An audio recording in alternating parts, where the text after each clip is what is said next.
Hi అండి. Ramzan special haleem అంటే ఎంతమందికి ఇష్టం? ఈ వీడియోకి ఒక లైక్ ఇవ్వండి. మేము హలీం తినాలంటే బయటికి వెళ్ళమండి, ఇంట్లోనే చేసుకుంటాము. చికెన్ హలీం అంటే నాకు చాలా ఇష్టమండి. కానీ ఒకే హోటల్ దగ్గర తెచ్చుకున్న అది డిఫరెంట్ టేస్ట్‌లో ఉండేది. ఒకసారి బాగుండేది, ఒకసారి బాగుండేది కాదు. అందుకని చెప్పి ఇలా కాదు ఇంట్లో చేసుకోలేమా అనిపించింది. యూట్యూబ్ వీడియోలు చూసి నేను ఇంట్లోనే ప్రిపేర్ చేశాను.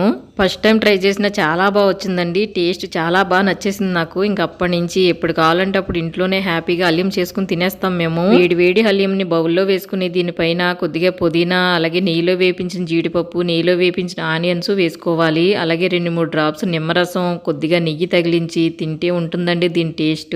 ఎవరైనా సరే ఆహా అనవలసిందేనండి. ఇందులో టేస్ట్ ఒకటే కాదండి, మంచి ప్రోటీన్స్ కూడా ఉంటాయి. చాలా బలమైన ఆహారం అన్నమాట ఈ హలీము.